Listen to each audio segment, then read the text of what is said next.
We're with one of the top baseball programs all the country with an incredible coach, one of the fastest risers in collegiate baseball, the 2023 Assistant Coach of the Year, now the head coach of the Duke Blue Devils.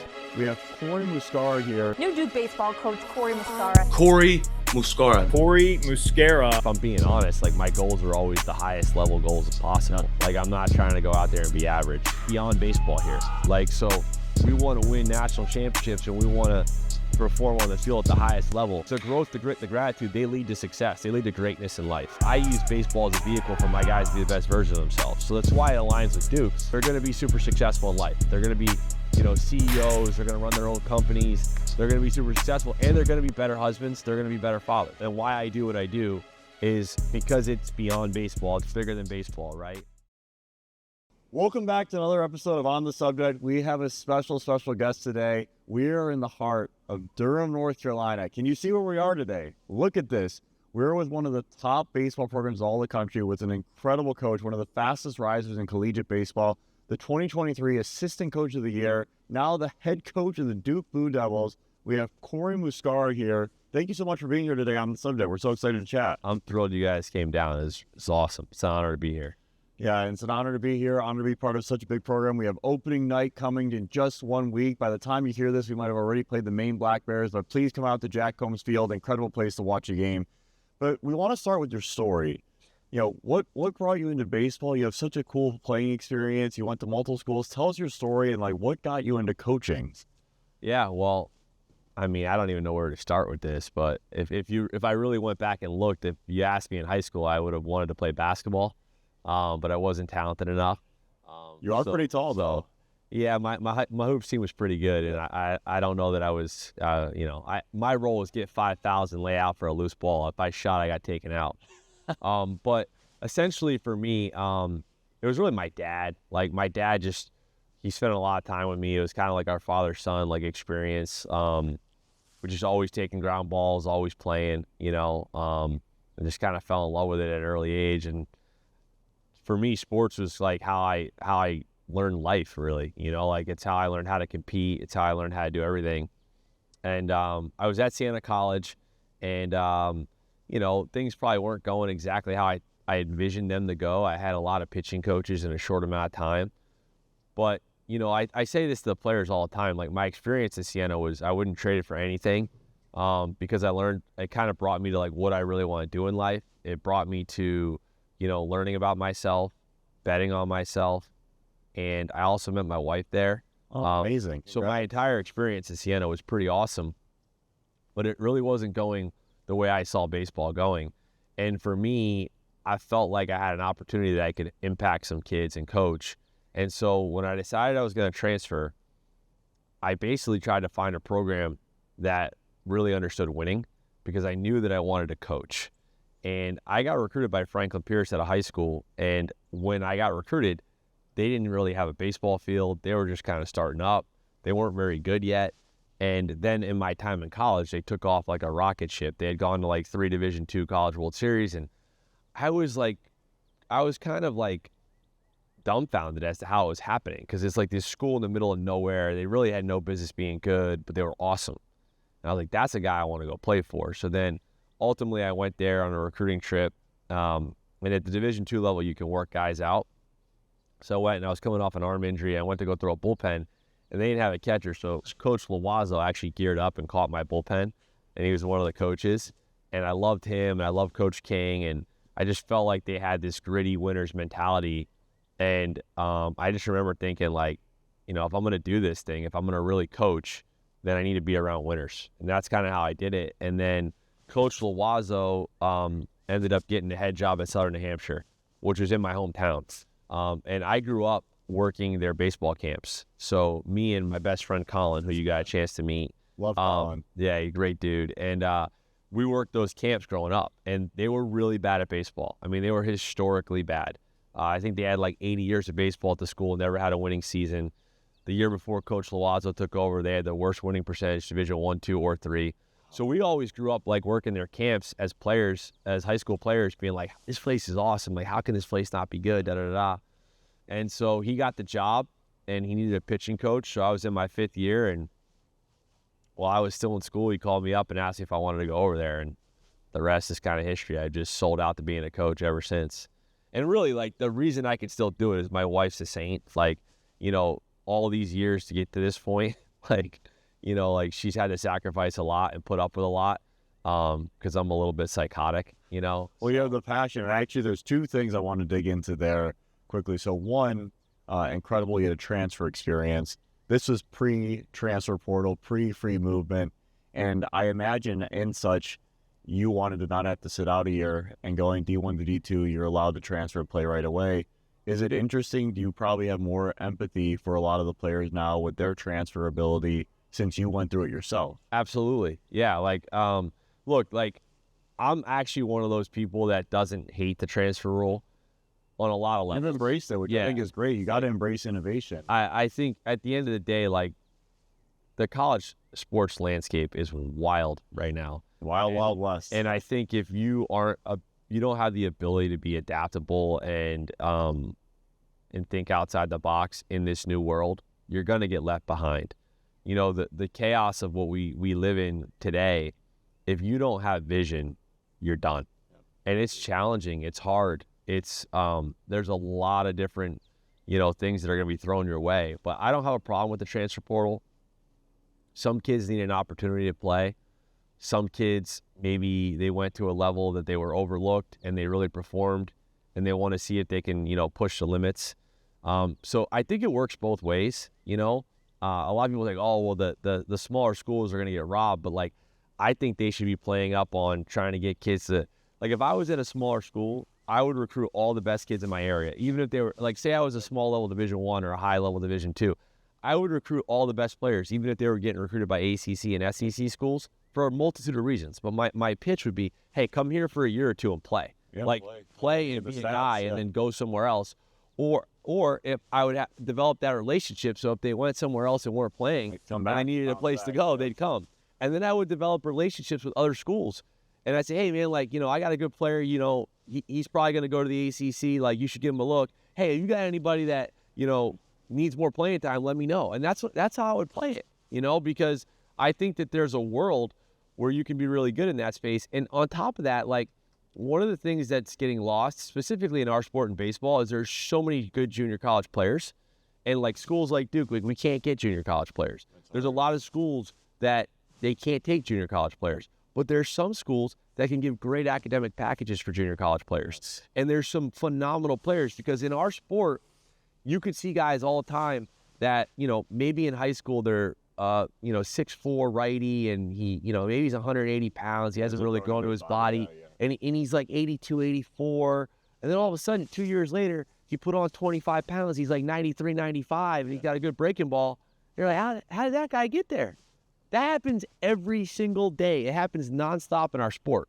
And it's the same thing for hitters, you know, like, well, I coached Nick Kurtz at Wake Forest. Like, he was recruited there initially as a pitcher, you know, and just won the American League Rookie of the Year award. Like, you don't really know how it's going to turn out, right? Like, there's so many guys that, like, maybe they make an approach change, they make a swing adjustment change, they get bigger, they get faster, they get stronger. And in our sport, really unlike any other, you see guys that come from nowhere. You know, you watch a big league game right now, and, like, you got guys like Blake Trinan. Initially, I think, went to Arkansas and was on the club team. Then he went to, like, South Dakota State, you know? There's so many players, though. Like, Jacob deGrom went to Stetson as a shortstop, you know? And we can go on and on and on, you know? Like, everyone talks, like, look, the best pitcher on the planet, it's, you know, maybe it's Paul Skeens, you know, maybe it's Tariq Skubal, right? But you look at both those guys, and I think they had, like, 2 scholarships out of high school. One went to Air Force, one went to Seattle University out of high school. Yeah. And even after going to Seattle U, he was like a 9th rounder. Yep. So, like, it's Seattle U, he's a 9th rounder. It wasn't like he was a superstar. He's the best pitcher in the world. He's amazing. He just got $32 million yesterday. And so, yeah, like, so that's my point is, like, you don't really see that much in the other big sports. Like, it's not as common. No. I mean, it happens. It happens a little bit in basketball and football sometimes, but it's not common. There's less late bloomers. You know? Baseball, you could have that one switch. And I think, well, we're curious, how many D3 players do you have on the roster this year? You have a couple, correct? We have at least 4. We have at least 4 arms. At least. So how did you find them? I mean, honestly, just in the portal. You know, some of the. So how do you evaluate the portal? Oh, there's so much to this. So we try to get as much data as we can. We try to look for like what their pitch usages are, what their pitch shapes are. We watch a lot of video, and specifically, like, depends on pitcher or hitter, right? We'll start with pitching, right? Like the first thing we're looking at is like we look at their basic data, right? Their basic stats, right? Like the biggest thing for me is walk rate, because the strike zone. Well, the strike zone is a strike zone no matter what level you're at, right? Yeah. So like it depends on who. Like you could always say, oh, like his numbers are good because he didn't face anybody. Well, the plate's 17 inches last time I checked everywhere you go. So, like, for me, the first thing I look at is walk rate. Yeah. If he's in the zone, you got a shot, right? Second thing we look at is we try to get TrackMan data and see what his stuff actually is. And then we watch their delivery and we say, okay, where's the low-hanging fruit that we can impact? You know, is it a rubber side change? Is it a delivery adjustment? Is it a pitch usage adjustment? Do we think we can add pitches? Do we think we can change his arsenal? And then we say, okay, if we do those things, what do we project his stuff out to be? You know, and how are we going to get there? So we just reverse engineer it. And then we're like, okay, after we're done working with him, what could he look like? And then we try to put it into our system and see, okay, will that work? And so then you can try to figure out like, hey, how are you going to work with this guy, right? So that's what we do with pitchers. With hitters, first thing we're looking at is like, you know, what's their swing rate in zone? You know, do they leave the zone? So it goes back to like the Mariners' philosophy right now. The Mariners are having success, but their entire organizational philosophy is dominate the zone. And at the end of the day, like baseball can be really simplified down to like who owns the strike zone, the pitcher or the hitter, right? So for me, it's like always trying to figure out who can actually own the strike zone, you know? And then you're looking at, okay, you know, how does he hit on fastballs north of 90 miles an hour? Like what's his exit velos? Like what, you know, what's his contact rate? What's his chase rate? You know, how is he on breaking balls? Then you start talking to him like, does he have an approach? Is he hunting breaking balls? Has he seen enough breaking balls? Is he fastball adjust? So like you make your evaluation, and the thing about the portal is we have so much video, we have data, right? So, and they're playing college players, so you can really evaluate it and break it down. So then once you break it down, then you talk to the player and you're like, okay, what's your strategy? What are you thinking? Yeah. Because then you could say, all right, well, will what we're trying to do actually work for this guy? And then obviously here, a big part of it is, can we get him into school? You know, because we don't take online classes, like we don't take online transfer classes. Well, so like you said too, there's no junior college transfer. Junior college is like, I don't even know when the last time we had a junior college player at Duke. It's been that long. No, it's hard. I was lucky enough to go from junior college to Penn. It's very rare. And I always talk about that with folks is that, hey, you got to make sure you're dialed with all your credits because it's really hard to transfer from these top schools. When you explain the portal to the fans out there, especially someone who's not new to or not as nascent with it, is it literally just a website portal where you can see every single player that's transferred? And does the player have to put in all their information and sell themselves, or is it a lot more self-explainable than we would think? No, you have to kind of dig a little bit. Like you have to search on Twitter, try to find their information. Most kids now, like if they're going in the portal, they have a Twitter or an Instagram. So page. Twitter would be the top social you would look to. Well, yeah, because generally speaking, in their header, they'll put their phone number or email. Yeah. Generally, like they'll be like, hey, just hit the portal, and their number and email is there. So like if you see a kid go in, you know, and there's a lot of variations to this too. Like you might know their agent, you might know their previous coach, you might know their travel ball coach, you might know the name. So we have a lot of areas that we can attack with trying to figure it out. But yeah, there's plenty of times. We have a lot of guys on this team where we would just be sitting there staring at the portal. The name would go in and we'd start scrambling to try to figure out how we contact him because we wouldn't even know who he was or if he was going to go in. You know what I mean? It's so exciting. So when you think about the changing scape of college baseball, how do you divvy your time between high school and transfer recruiting? Yeah, so it's a lot of it, it's different at every school, right? Like, but here we have very rigorous academic standards. Okay, it's an incredible school, and that's one thing that I think we should highlight is like Duke is a Ivy League school. Duke is a level school. It's an ACC, I know. So for any of the haters out there, in the most recent rankings, it's ranked 7th in the country in U.S. News. It's incredible. It's better than half of the Ivy League, and you play in the ACC. Yeah, and so like because of that, right? We really had to be strategic. You know. In order for us to get a guy in, you're looking at like 6 APs, 1250 is like the standard. That's pretty tough. You know, and so from the high school standpoint, there are plenty of those guys. Now, the beauty of it is it's a great brand, so we can recruit nationally. Unbelievable brand. And the other beauty of it is like we don't need to bring in 20 high school kids, right? So for us, like our average high school class is going to be somewhere between 8 and 12. I'd say the average being 10, right? But that's going to be kind of what we do every year. And then grad portal is really important for us because it's easier to get grad guys in here than it is to get the undergrad. So for us, like the grad piece is very important, right? So I think we'll have 3 to 4 grad guys every year. And then there'll be some undergraduate transfers, but it's not as easy because we don't take certain credits. We don't take online classes. Yep. Our window of getting undergraduate transfers in here is a much smaller window. So it closes, I think this past year, the school's undergraduate admissions portal closed on the 23rd of June. You were here, what, for 3 days? Or? Yeah, something like that. But they extended it for me. They gave me a chance. You know, otherwise, I don't know how we'd be practicing right now.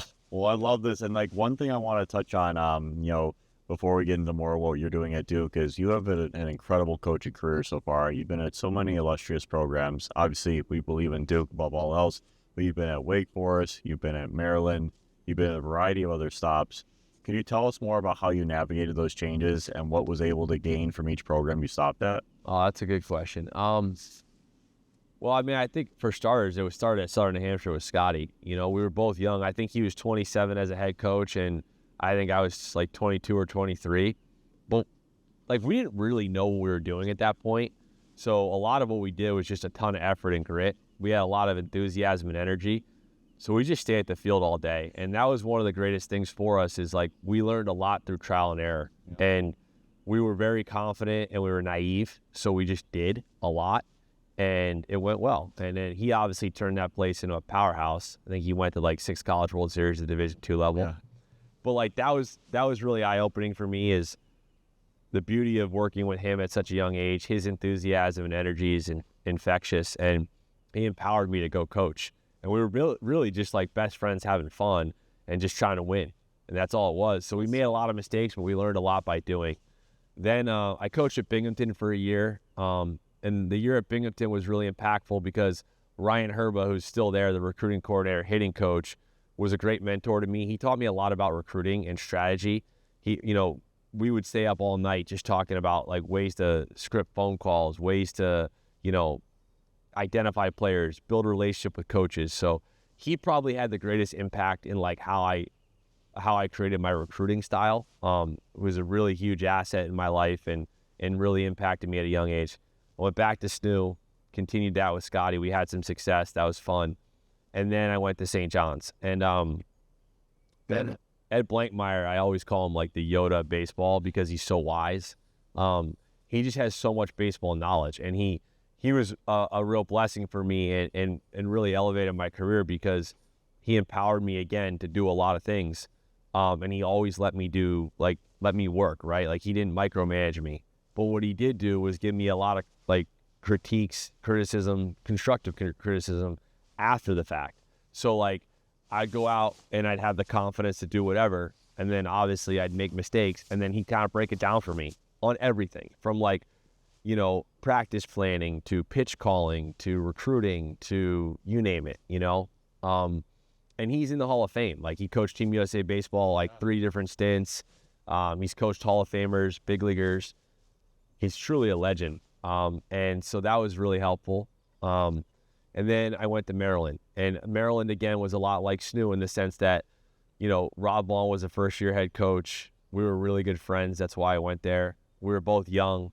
And the cool part about that is like we just got to troubleshoot ideas and throw things at the wall. And it was a lot like it was very like a creative space, like we were always trying to do new things and try to think outside the box with everything we did, from like our visits to, and how we were, recruiting players to where we were recruiting players to our strategy from like practice planning, So that was a lot of fun. I enjoyed coaching with him. And again, it was more of like a creative process.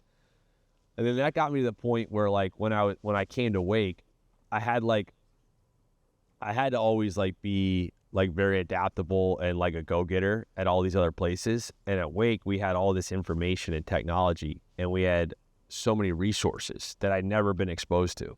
And there was a lot of like learning what a lot of this stuff meant and like trying to like galvanize the people to understand like how we can do it. And, analytics gets a really bad rep in baseball, But I think a lot of times it gets a bad rep because the coaches don't really have a say in like what's going on with the analytics. And so for me, like I didn't know what any of this stuff meant. So we put together an analytics team, and I basically tried to have them explain it to me through my eyes. And so we started using a lot of the stats and the data to like how I saw the game, and we started quantifying it differently. So that got me really versed in a lot of that. And then, got exposed to a lot of things with biomechanics and, high level coaching. So that was super helpful there. And now I'm basically learning how to be a head coach. Thank God I have Skip, because that's Scotty. We call him Skip, but because he was a skipper. I love the way that you treat the people. It's incredible, and it shows how infectious and genuine you are. Talk about that transition a bit, because going from pitching coach to head coach, it's a really exciting opportunity and like really impressive what you've been able to do in such a quick time. Did you know you always wanted to be a head coach? Was that always a dream of yours? Yeah, I think so. Yeah, I mean, like anything in life, like you're trying to. Like I tell our guys all the time, they gotta dream big. Like I'm a big believer that what you see in your mind, you can hold in your hand. So like we talk about this a lot, and yeah, I mean, I think if I'm being honest, like my goals are always the highest level goals possible. Yeah. Like I'm not trying to go out there and be average. I think a lot of times people put a governor on success, and they're afraid to be successful. People talk about a fear of failure. I think sometimes people have a fear of success too, and sabotage themselves. Yeah, and I think, look, like if you want to be great at anything, you're going to have to fail.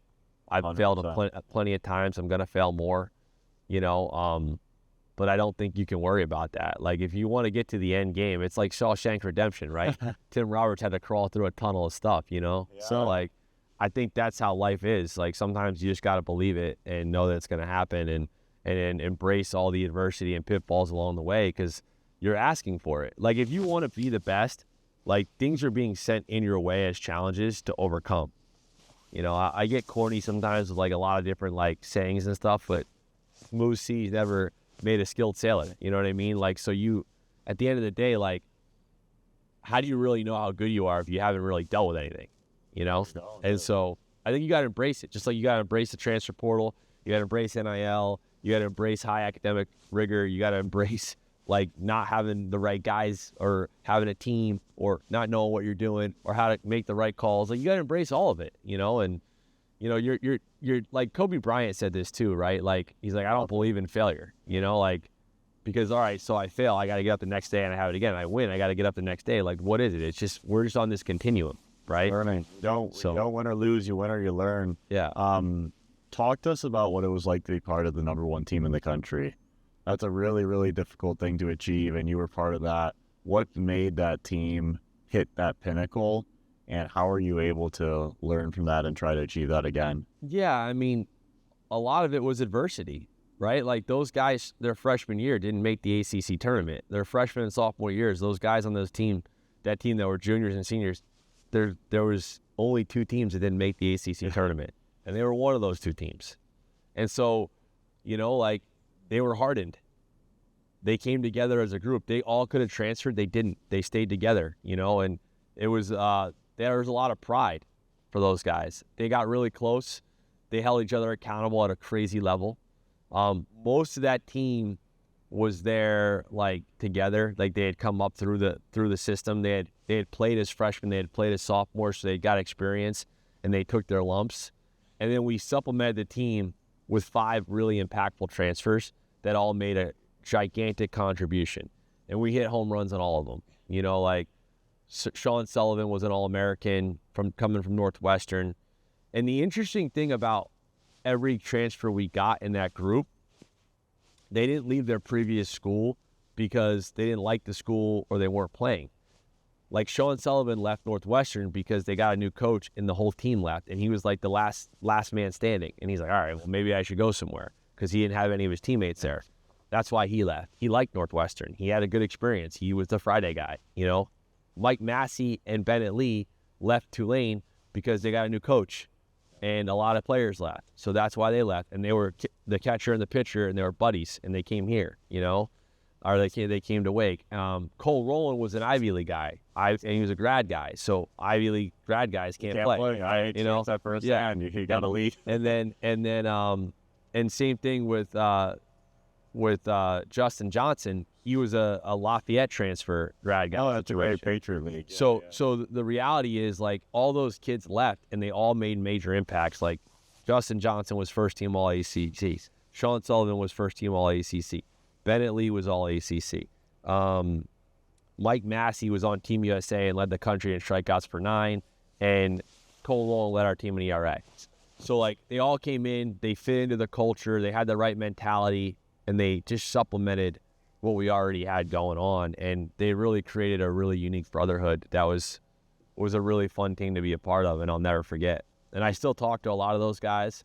I love a lot of those guys. Like, I love all of them, but, like, it was a fun group. But I think it really starts with the struggles early in their career, embracing it, and kind of circling the wagons and not, like, running from it, but embracing it. It hardened them, you know. That you got to keep getting better and learning through everything. And one thing that you definitely touched on briefly, but I want to go back to, is the family commitment. You know, you went to multiple spots. You have 3 kids. Talk about how incredible your family has been at supporting your journey. And, you know, especially when you get into, you know, whether it's professional sports, coaching at the highest levels, you have signed up for, hey, I might have to move my family. What's that been like, and how have you been able to do such a great job? And congrats on building an incredible family. Thanks. It's honestly, all the credit goes to my wife, but it starts with the support from my parents in the beginning. They just believed in me, and they got me to believe that I could do anything. So it starts there, right? And they were very supportive. And then throughout this coaching journey, it's really been my wife. Like, she's the one that's always driving me, pushing me, holding me to higher standards in everything, like literally everything. Somehow, I talked about Coach Blankmeyer. Like, I gravitate towards people that have high standards, and they're not afraid to give you harsh criticism. I'm like a glutton for punishment with that. So, like, my wife and Blanky are probably the 2 people that are, like, the hardest on me, you know. But they're, like, 2 of my most important people in my life, obviously. So that's one. She holds me to a really high standard in everything. She's incredibly supportive. You know, early in my coaching career, she hated baseball because I didn't make that much money. I worked nonstop. I was never home. And it's tough when you're, like, newlyweds and you're never, ever home and you don't really have any money. She's like, why did I marry this guy? You know what I mean? And we didn't have kids yet. And then, you know, she reluctantly moved to Maryland. And she bought into it, and we had another kid down there, and it was really hard. We were away from her family. It was challenging. But when we got to Wake, like, everything changed. Like, she became, like, diehard super fan, watches every game, goes to every game, brings the kids on the road, watches other teams play. She'll text me when guys hit the transfer portal. Wow. Like, it's crazy. And so I'm like, I remember, like, after the first year, I was like, babe, like, what happened? Like, what just changed? And she's like, radical acceptance. She said, you know, she's really bright. She graduated with like 2 or 3 degrees from Siena. Yeah. Super smart. She's a teacher. And love it. Education. She was like elite in the field. Like, she was unbelievable, right? So she poured a lot of time and effort and her heart into her teaching. And then when she wasn't teaching anymore, she hit this, like, realization that, like, well, if you lose, I lose, and I don't like losing. So if you win, I win. And so then she just decided that she was going to do everything for our family and our team that we could be successful together. And it really changed everything for us. That's when we really started to hit our stride. But I could go on talking about my wife for hours and how she includes the kids in everything we do. She brings them to the field all the time. It's not easy to sit through with games where it's cold and you got 3 kids running around trying to manage them, but she does an unbelievable job. I love that. That's beautiful. And how we brought a lot of these personal philosophies and building the culture of Duke baseball. Like, what defines the culture at Duke baseball, and what do you want to stand for? It's growth, grit, and gratitude. You know, growth, grit, and gratitude. So for me, like, everything's about growing, as I've talked a lot about. Like, how do you deal with adversity? How do you deal with, you know, the pitfalls of life?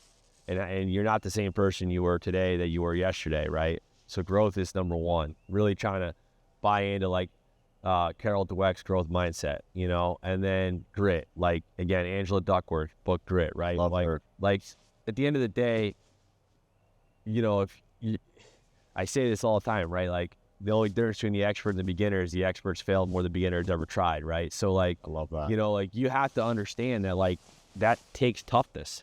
It's how you respond in the midst of adversity. Like, do you complain? Do you make excuses? Do you problem solve, right? So that's grit. And then gratitude. Like, I'm a big believer in energy and frequencies, and how you think and the words you say to yourself matter. And so the highest form of frequency from an emotional state is authenticity, right? The second highest form is gratitude. But gratitude is essential because no matter how you're feeling, if you're alive, you have something to be thankful for. So if you can always reflect and change your perspective back to gratitude, then you have a fighting chance. And so we do gratitude journals like weekly and daily here. And I talk about it all the time because I think at the end of the day, like, baseball's hard, life's hard, and it's never going to go your way. So are you growing? Are you responding with some toughness? You know, are you making excuses? And do you have gratitude for the opportunity that's been presented to you? And then with all that, like, that ties into our greater philosophy, which is kind of why I'm thankful you're here, is like, it's beyond baseball here. Like, so we want to win national championships and we want to perform on the field at the highest level.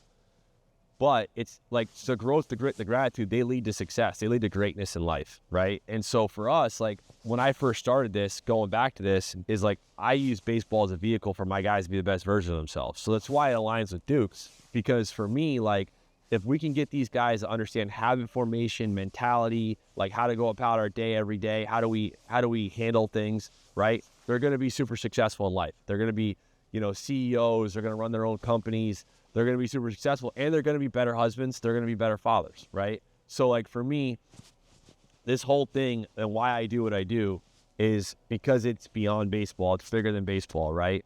So for me, it's the team is grit, growth, and gratitude, and like the whole reason, your why, right? Your Simon Sinek why, like, why are we doing this? Is because it's bigger than baseball. It's beyond the sport of baseball, and that's why it aligns so well with what you're doing, right? My buddy hit me up and was like, hey, you should talk to this guy. And I had no idea who you were. And I went online and looked. I'm like, oh, he says the same stuff I do. That'll work. And again, like, it's like attracts like. You know, again, Sinek says this. The goal is not to do business with everybody. The goal is to do business with people who believe what you believe. You want to be magnet. You want to repel people who are not a good fit, and you want to attract people who are. As, you know, that actually is a perfect segue into our next question was, you know, how do you develop them off the field? I love your passion, because I think this sometimes gets overlooked when a family sends their son to you. They're looking to you to be, you know, a mentor, a leader, a second father figure to their son. How do you develop them off the field? It sounds like you're already explaining quite a bit of it. Like, what's that look like? So we're actually trying to institute a lot of stuff. We're working on a lot of things from like brand building, right? We're going to be doing a lot of things with like real NIL, not just like giving a guy a bag of money, you know, but where they have to work through it, you know, through like social media deliverables and through brand awareness and building their personal brand. That's one avenue. Another avenue is we're trying to build out and make it scalable, but a mentorship program. We have so many alumni that are fantastic that have gone to be incredibly successful in life, and we're trying to build out a mentorship program for those guys. We're trying to find creative solutions to internships with, obviously everyone's playing summer baseball, so we're trying to figure that out. So we're really trying not to just like say it, but like live it. And we're bringing somebody on. We can't make it quite public yet. It's going to be announced in the next 48 hours, but we're bringing somebody on that's going to help tackle all this head on and be on staff. So we're bringing in a general manager that's going to be able to help with brand building, help with NIL deals with real NIL, help with the mentorship program, get guys resumes, build out their, like, make them ready for life, you know. And, you know, again, with that too, like, we just pulled off the highest GPA in the history of Duke baseball, which had a 3.52. Yeah. Wow, at Duke. And a lot of our guys, like, they never would have got in here. You know, like baseball will get you in. But even beyond that, like, normally, like, if it wasn't for the situation we were in, they wouldn't have even got in normally. So we have a lot of guys that, like, they're paying it forward because they were given an opportunity and they're running with it, you know. And so for me, I think it's all inclusive. And, you know, a lot of people talk about culture. They talk about culture. Look, for me, culture is who you are and how you show up every day. Like, I like do a lot of stuff with this, but I don't really believe in like having a talk about culture. I believe it should be like, this is who you are. This is what you stand for. This is how you show up every day. You got to live it. You got to breathe it. It's got to be who you are, and you got to hold the line on it, right? And if you're not doing that daily, then you don't have a culture. If the players don't know like what you stand for and like who you are, there is no culture, right? If they don't live it, if when you get on the guys and they don't understand why you're getting on them, you got no culture, right? So that's what it's about. And like with players, right? Like they want to be coached up. Like players want to be coached up. They don't want to just be told they're good all the time. They're not dumb. You know what I mean? Like these kids go to Duke, they're smart. Like if they're hitting 185, like, oh, you're doing good, Johnny. Like, no, I'm not. Like, I know I'm not. Don't lie to me. You know what I mean? After the game. And like now we're in a world where like everybody's smart. Everybody's got ChatGPT. Everybody's got WebMD. Everybody's got everything, right? So like you can't BS your way through stuff anymore. No. And so like it's about being real and like and showing up every day, being real with guys. You know, Completely agree. We want to do a recruiting rapid fire questions for you. We want to go through, pick the brain again of a top level ACC head coach. What's it like recruiting in today's day and age? So we're going to rapid fire this and just speak from the heart. So first, when we talk about high school athletes, where are the top places you find them? Is it showcases, high school ball, travel ball, online? How do you find high school athletes, and what's the rough percentage of each? Look, every single one of them has a real value, right? But if I'm being real, like things like, you know, futures games, there's everybody on the field's a dude, right? Like that's the most densely populated like That's usually player. time. Yeah, like there's everybody on the field's gonna probably play Division I baseball, Yeah. right? So like it's pretty simple. You throw a rock in any direction, and somebody's good. Like that's probably the easiest one. But like they're everywhere. Like Perfect Game's got stuff with WWBA and things like that, very densely populated with players. But if I'm being real, like we gotta look under different rocks because we have to really find a unique player. And so we got to go all over the place. So I'm willing to look everywhere and anywhere you can. But if we're being real, it's those densely populated places with a lot of players. You know. Yeah. So elite travel ball and showcase events. If a player is emailing you, what would actually have you read the email? Because I'm sure you get a ton of cold emails. And is email the best way to get a hold of you, or is DMs on socials as a player? Honestly, probably DMs on social because I don't go read it as often as I do my emails, and usually I get so inundated so much in emails. So probably how many a day are you getting from players? I couldn't even count. Like I wouldn't even be able to tell you. Like it's overwhelming. Like if I don't check my email for like a day, there'll be like 250 emails. Wow. Yeah, it's crazy. But things that would stand out right away here specifically, like their GPA and how many APs they've taken. Yep. Like if that's in the header, like I'm gonna read. Because if it says like, hey, I got a 4.2 with 7 APs, I'm like, okay, well I know I can get you into school, so I better start reading. And I never would have said that elsewhere. But here, like that's the first thing for me because if I know that and the transcript's there, like that's pretty important. Education all day. When someone sends you a video, what are you looking for? A recruiting video? Yeah, I mean, like I want to see if it's their swing. I want to see their hand speed. I want to see like their bat path and like see is there looseness in the hands. Like what does that look like? Probably like on a side view like BP first, and then if they could put like game swings in, great. If it's an infielder, I really want to see defensive actions. So I'd like to see some ground balls where like I could see a field, and then if you want to go ahead and put a couple highlight plays in there from the game, fine. But I think whatever it is you're doing, like try to show, like if you're a pitcher, try to show bullpen video kind of up close where you can see it. Then you can put game stuff in. If it's a hitter, try to put like some BP swings in so you can see the moves and stuff like that. Same thing defensively. And then go ahead and put the game tape on the back end. But a lot of times when you get game tape from guys and it's like grainy, it's like in the fifth row, you can't really see, you can't even see the pitch, you're trying to see what's going on. Yeah. It's like, so like, when someone says only game tape, you're like, I can't make heads or tails of this. But if it's something where it's closer, you can actually see what they're doing, then you want to put the game tape, great. That's probably the best bet. So what type of exit velocity, throwing velocity, and 60-yard dash times do you typically look for?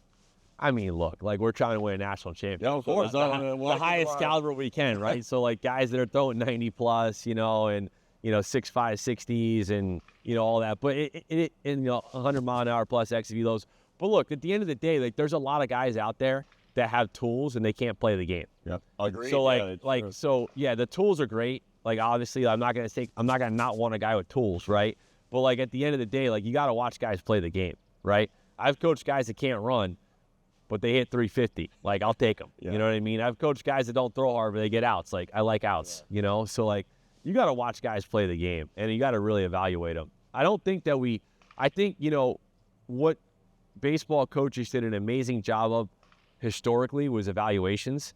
And the world we're in right now, there's so few true evaluations. Like people don't really sit on players anymore and like really watch players because you don't really have the time. Like it's like everyone's pulling the trigger quick, and you know everybody's transferring here, there, everywhere. Like so, everything's fast forwarded. You know, and you know you really want to figure out if a guy can hit. Like go watch him play 10 games. And nowadays we don't really have an opportunity to do that. So I think you lose a lot of your evaluation skills, your projection skills, and the best scouts are the people that really trust their gut. They trust their intuition. They can tie it back to like a player they saw previously. They can make really good comps, and they have really good recall. So I still love evaluating players. I love it. And I didn't really get to do that much this summer because I was here trying to like visit a kid every day. And one of the things I'm really looking forward to next summer is just like going down, sitting at a game and hunkering down and like watching a guy play. Like, cause that's one of my favorite things to do. I love doing that. It's so fun to see the skills. What about intangibles? Like what character traits do you look for when you're recruiting players? Body language is a big one for me. Like I want to see how they respond to things. I look at how they interact in the dugout. If guys don't run hard 90s, like I'm out. Yep. Like if guys aren't running hard 90s, like if I got to tell you to run a hard 90, like I don't really need to recruit you. You know what I mean? Like I've always been like the dirtbag, like, you know, like love Dennis Rodman, love the bad boys, love guys that are laying out for loose balls, love the enforcers in hockey. Like I like the guys that can like get hit by a pitch and get down to first quick and steal second, third. Like my MO in sports is like the underdog scrapper. Like that's what I love. I want aggressiveness. I want fire. So when guys are like Cadillacing and dogging it, I'm just like, bro, I ain't got time for you. Like you and I just don't align. You know what I mean?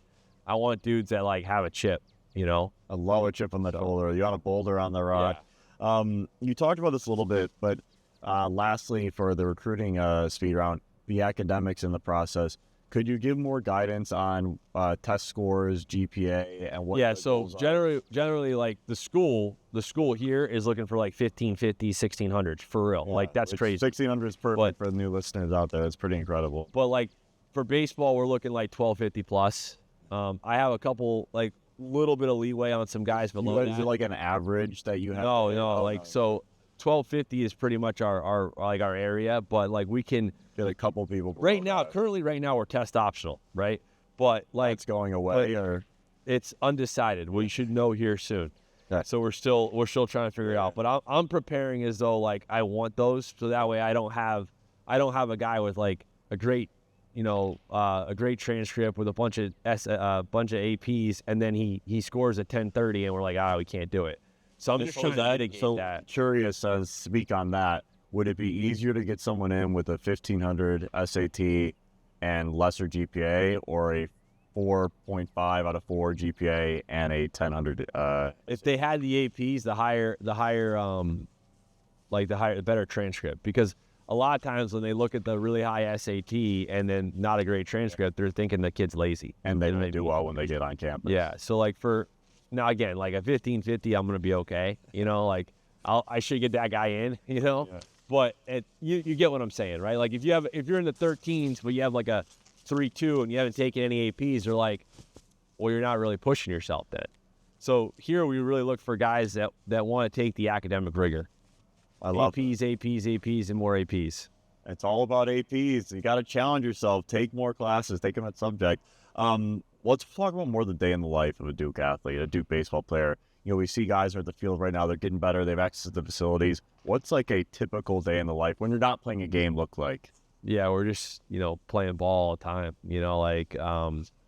I think when you're going around campus and you're talking to the players today, like you should ask them that question. We're really excited for that, yeah. Yeah, but we have our lift 4 days a week, right? Like we're out here doing, early work and stuff like that. As coaches, we just try to be accessible. Like if guys won't work, we want to be there to support them. Like one of our big things is like whenever somebody needs something, be there for them. Like we're not the coaches that mandate and tell people they have to be around. we're the guys that are around, and we want you to want to be around. If we have to drag you to the field, like, you're probably not the right guy for us. But if, like, you should be dragging us to the field, you know, and that's kind of the way it was with my dad growing up. Like, my dad would never say no when it came to playing ball, but I was always the one dragging him out. And so his gift was he never said no to hitting me some fungos or throwing me BP, never once, you know. But I'd always have to ask, and he'd always be reciprocating. And that's kind of how I do it in coaching, right? Like, we'll do whatever you want for it. We'll do whatever we can for you, but you got to ask and want to be around. You know what I mean? Yeah, and you talk about some of the investments going into this incredible. This is a beautiful facility, by the way. Jack Combs Field. Please come out and check a game this season. It's going to be amazing. What are you doing to continually upgrade the facility? It sounds like you guys are going through some really exciting changes in the next couple months for next season. Yeah, so we're, again, going to have some press releases on this in the coming days. I actually have to go to a meeting about this afterwards, but... Exciting times to be a Duke baseball player. So, like, phase 2 is funded, and we'll be breaking ground on it in the coming weeks. Wow. Next week or two. And we're hoping that finalizes, you know, next October. But that's going to be an indoor facility. 3 hitting lanes, traject, spin ball machine, a pitching lab, 2 weight racks with perch. So, like, a fully functional indoor facility, which we could use this preseason. But yeah, so it's got 4 tunnels in it. And then we have phase 3 and phase 4 coming off that we are actively trying to fund and start campaigns to fund right now in our capital project. But that's going to include, like, locker rooms, coaches' offices, team meeting room, player lounge, equipment room, all attached over here. Next to that. So, and then the remainder of the stadium is phase 4. So it's quite a big project. Let's talk about some of the selling points of being a Duke athlete, getting to go to some of the other sporting events as well, being a part of that. I saw you were shooting on the... You were in front of a big crowd. Thanks to Henry for that. I appreciate it. Awesome. Threw me right in the fire over there. But yeah, so look, like, let's call it what it is. Like, basketball games are sick. Yeah. Like, I mean, the bottom line. That's right there, right? They're electric. You know, like, if you don't like going to the basketball games, then you don't have a pulse. Yeah. Like, I don't know what to tell you. Like, they're fire. Like, yeah. Everybody's like you'll see when you walk around campus, there's like 50, 60 kids in tents that have been sitting out for 6 weeks in this weather. North Carolina Duke. 6 weeks they sit out there. It's madness. There's nothing like it in sports. I don't know any other sporting event where somebody sits in a tent for 6 weeks to go watch one game. The passion in that room, in that building, is pretty cool. The football team's awesome. I'm a huge Manny Diaz fan. He's, like, been incredibly supportive since I've been here. He's always reaching out. He's a great dude. It was fun watching them win the ACC title this year. That was awesome. The lacrosse team here is legit. They won a bunch of national championships. Got to know the assistant lacrosse coach. His kid and my kid are like besties. They're in the same class. He's a great dude. The women's lacrosse coach is full of fire. She's been awesome. You know, the soccer teams, men and women, this year were great. I think the coolest part about it, if you're going to school here, is, like, everything is kind of centered in this area that you'll see when you walk around, and all of our teams are good. Like, the women's went to the national championship game last year, Final Four this year. Men's soccer Sweet 16. The men's lacrosse team is, like, preseason top 5. They won 3 natties. You know, like, football just won the ACC. You know, basketball hasn't lost in, like, ever. You know what I mean? So like, it's pretty cool. You know, like, the softball team's awesome. The softball coach is great. Like, she fires me up every time I meet her. They went to a College World Series 2 years ago. They hosted a regional last year. Like, it's hard to find teams that aren't good here, to be honest with you. Like, and that's part of it. It's like, you want to hold up that standard, right? Because everybody else is dominating. So, like, you're like, all right, well, I can't be the weak link here, you know? Like, I gotta keep it rolling. So, what do you do for your players for summer ball? How do you place them with programs? So I have a philosophy on this. I really believe that guys have to go if they're going to summer ball, they need to play. And I want to put them in leagues where they have the potential to be an all-star. That's very important to me. Because when they go, they got to play and they got to build confidence. So if you're going to the Cape and I'm sending you to the Cape, it means I think you can be an all-star. So go be an all-star. If I send you to the Perfect Game League and you're playing in Amsterdam, I'm sending you there because I think you could be an all-star. You know, like, if I send you to the NECBL and I send you to the Keene Swamp Bass, I'm sending you there because I think you could be an all-star. Coastal Plains, same thing. And so like everybody has like different like thresholds, and for the most part, we send our guys to Coastal Plains, NECBL, Cape, and Amsterdam, the Perfect Game League. Those are pretty much our spots. And I keep the same teams and the same contacts. Like I've been sending the guys to the same teams for over a decade, close to 20 years now. And I do that because usually when I send them guys, they're all-stars, because I believe in sending people where they should be all-stars. So they take my players because they're always good for them, you know, and each league's a little bit different, you know. Yeah, there's a great leagues, and I love the passion about putting them in great positions to succeed. Do any the student athletes stay around here and train if they have an injury or whatnot? Or yeah, so guys that are in MMS, then the Masters of Management program, guys, so our grad guys that are freshmen incoming, and guys that may have an injury or back. So generally speaking, we'll have anywhere from like 10 to 15 kids back on campus. The rest will be out playing. You know, they live with our strength coach in the off season in the summertime, try to get ahead in classes. And then the field's open. We're not allowed to work with them in the summer other than our strength coach. But like, I'll give them a throwing program or something to get ready for the fall, or the field will be open. They can come out and hit. And honestly, like, we'll have them work a lot of our camps too, you know, so they can try to make some money and get them around the next wave of guys coming in, you know. How many student athletes do you carry in the fall? So this fall we had 43. We have 43. Well, we have 44 because we added a mid-year transfer. So we have 13 DSAs. That's how we're able to pull that off. So what's a DSA? Designated student athlete. So the NCAA gave a one-time waiver that allowed anyone that was on the DSA list to be able to be on the roster over the 34, and that carries with you wherever you transfer to or wherever you go. So the DSA thing is a really important tag, and it allows you to have a lot of leverage throughout your college career. You know, that's awesome. I love how nuanced the rules are. You're incredible at keeping up. We're almost to the end here. We have a couple more questions we want to talk about, your legacy and your vision and your sales pitch to any Duke student athletes. So we're really excited about that. What do you want your legacy to be at Duke? I mean, I want to build the best program in college baseball. Like, I talk about this all the time. I talk about this to the players. Like, if you don't see it and you don't believe it, then what are we doing? And for me, it's like, it's not just winning games. I want to win championships. I want to get guys drafted and have them play in the big leagues. But we also want to, you know, like I was telling you before, it's beyond baseball, right? So, like, we want to have CEOs. We want to have doctors and lawyers.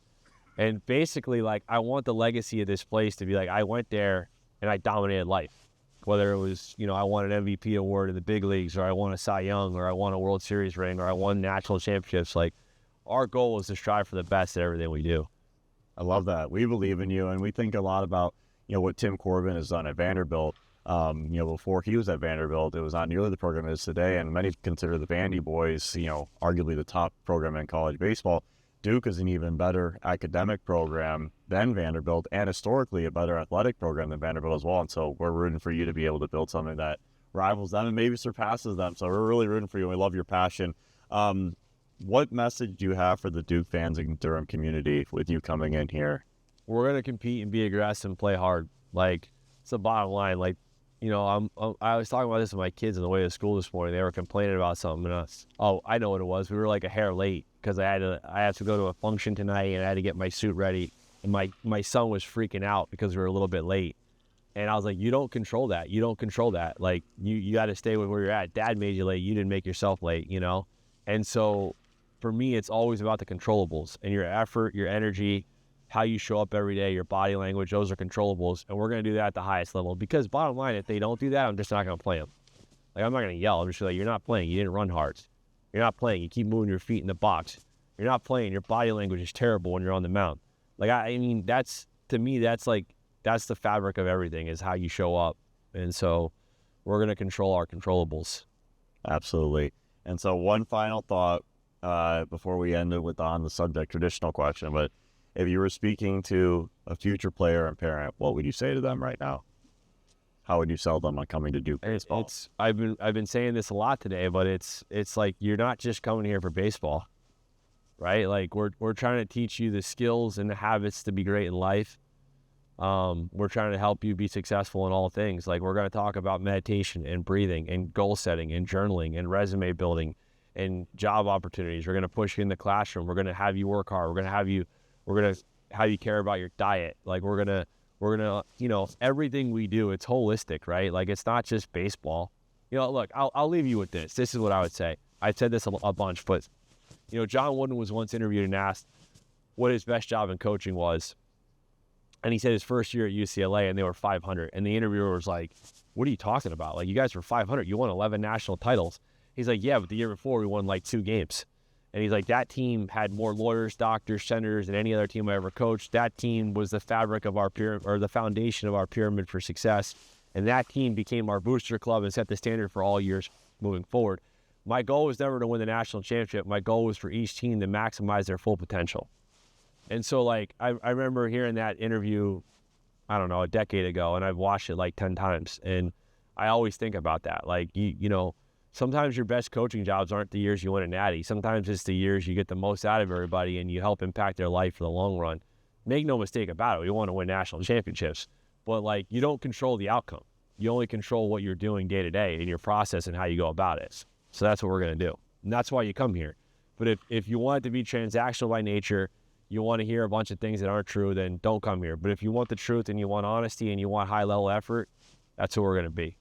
I wish I could be a Duke Blue Devil. I want to get an offer right now. And so the way we end this podcast, always I feel you'll have fun with this, is, we believe teachers and coaches are the heroes of society.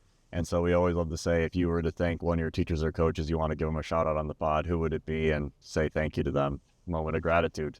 Yeah. I mean, I have so many coaches that I'd like to thank. I mean, Jason King, for one, for sure, my college coach, Scotty Loazzo, who's working with me right now, and even guys I coach with, like Ed Blankmeyer.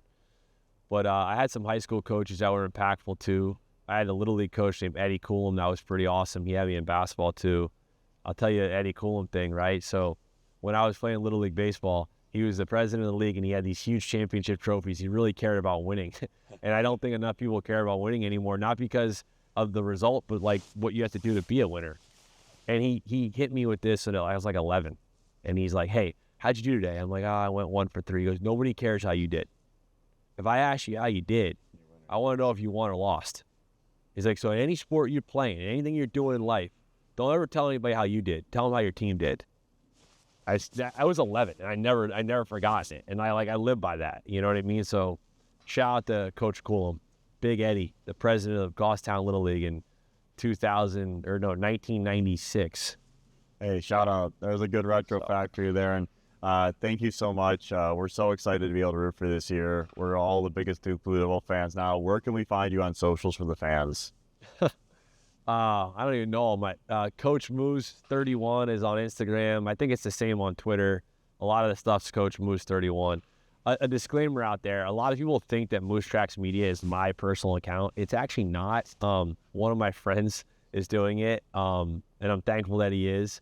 But there's a lot of stuff there. That's not my personal account. But yeah, Coach Moose 31, I think, is Instagram, and I think it's the same on Twitter as well. Awesome. Well, hey, go Blue Devils. Thank you so much for your time today. And hey, another incredible episode of On the Subject. You know where to find us. Please click like, comment, subscribe. We're really trying to get most of the fans to YouTube and Spotify. Thank you again for following us. And we're so excited to have more incredible guests like we had with Coach today. Thanks for having me. Appreciate it.